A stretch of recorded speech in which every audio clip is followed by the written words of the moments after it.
ঘটাই ঘটনাটো মানে যিটো টাৰ্ণিং আছিলে তাত সেই টাৰ্ণিংটোত মানে মই শ্ল' কৰিলোঁ। আগফালে চাইকেল আছিল, চাইকেলখন থকাৰ কাৰণে মই গাড়ীখন শ্ল' কৰি দিলোঁ। পিছফালৰ পৰা ডাম্পাৰখন আহি মানে মোক মহতিয়াই দিলে। মানে ৰাইট ছাইডটো মোৰ সম্পূৰ্ণ মানে শেষ আৰু গাড়ীখনত। মই একো দেখা নাই তাৰ ছিগনেল টিগনেল। তেওঁ মই পিছফালে আছিলে, পিছফালৰ পৰা আহি মোক খুন্দিয়ালে, অভাৰটেক কৰিলে। তেওঁ দুখ পোৱা নাই, গাড়ীখন মানে বৰবাদ আৰু। ডাম্পাৰখন স্পীড আছিলে, মইতো ৰখা নিচিনাকৈ শ্ল' কৰি দিলোঁ সন্মুখত চাইকেলখন থকাৰ কাৰণে। তেওঁ ক'লে আগবাঢ়ি যাওক, সেইকাৰণে মই শ্ল' কৰি দিলোঁ। আৰু এটাততো স্পীডো ল'ব নোৱাৰি, মই শ্ল'কৈ আহিছোঁ। পিছফালৰ পৰা ডাম্পাৰখন আহি মানে তেওঁ অভাৰটেক কৰি মোক এই চাইডটো শেষ কৰি দিছে আৰু। ক'ৰ পৰা আহিছিলে আপোনালোক? মই নামৰূপৰ পৰা আহি আছোঁ। ক'ত যাব? যোৰহাট? গুৱাহাটী। গুৱাহাটী যাব। কোন কোন আছিলে আপোনাৰ গাড়ী? মিছেছ আছে, ছোৱালীজনী আছে। মই কলীয়াপানী বজাৰৰ পৰা বজাৰ কৰি আহিছিলোঁ শাক পাচলি কেইটামান লৈ।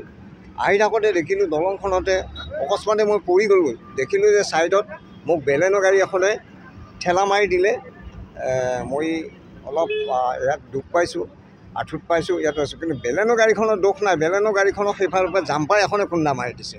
ইতিমধ্যে বেলেনো গাড়ীখনৰ বহুত অংশ বহুত ডেমেজ হৈছে। গতিকে কথা এইটোৱে, জাম্পাৰবোৰ অলপ চাই চিতি নচলোৱা হৈছে গাড়ীবোৰ। আৰু এতিয়া আমি ধৰক ৰিটায়াৰ হোৱাৰ পিছৰ মানুহ, অলপ চাইকেল চলাইও ভাল পাওঁ। বেছি দূৰ মোৰ ঘৰত নহয়, তথাপিতো বজাৰ চজাৰ কৰোঁ। যদি এনেকুৱা অটপালি হয়, আমাৰ নিচিনা মানুহখিনি মৰিবই লাগিব। এতিয়া কেনেকৈ চলিব? জাম্পাৰখন পুৰা স্পীডত আছিলে। জাম্পাৰখন স্পীডত আছে আৰু জাম্পাৰখনৰ সম্পূৰ্ণ দোষ।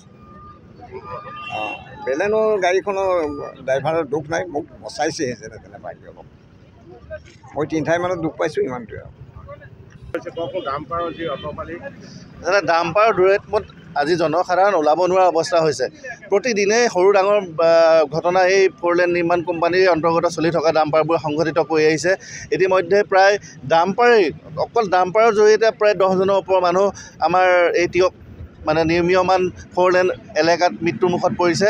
বহু মানে যুৱক ঘূণীয়া হৈছে। আচলতে ঠিকাদাৰ প্ৰতিষ্ঠানৰ মতালি আৰু তেওঁলোকৰ কোনো আপোনালোকে চাওক, কোনো সাংকেতিক চিহ্ন নাই। তিনিআলিটো দলংখনৰ ওপৰত 2টা লেন জইন হৈছে, তাত কোনো সাংকেতিক চিহ্ন নাই, ৰিমাৰ্কেশ্যন নাই। আপোনাৰ ইয়াত আমি পূৰ্বতে এক্সিডেণ্ট হওঁতে আমি কৰ্তৃপক্ষক জনাইছিলোঁ, ঠিকাদাৰী প্ৰতিষ্ঠানকো জনাইছিলোঁ, বিভাগীয় কৰ্তৃপক্ষকো আমি সংবাদ মাধ্যমৰ জৰিয়তে জনাইছিলোঁ ইয়াত যে আপোনালোকে পহৰাৰ ব্যৱস্থা কৰক বা কোনো ৰক্ষী নিয়োগ কৰক। আপোনালোকে নিৰ্দেশনা যেতিয়া নাই দিয়ে আপোনালোকে মানুহ নিয়োগ কৰক। কিন্তু সকলো গালু বালু খোলাকটিৰ তাল।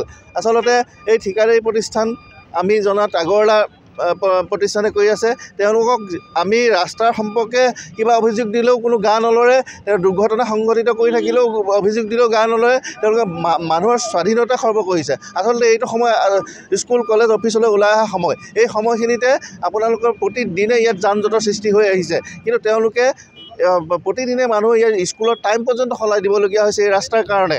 গতিকে তেওঁলোকে মানে যিটো মানুহৰ ব্যক্তি স্বাধীনতা খৰ্ব কৰিছে। নিশ্চয় ডাম্পাৰে ইতিমধ্যে 10জনৰ ওপৰত ডাম্পাৰে খুন্দিয়াই মানুহ মাৰিছে আৰু প্ৰায় মানে 20তকৈ অধিক মানুহ ঘূণীয়া কৰিছে।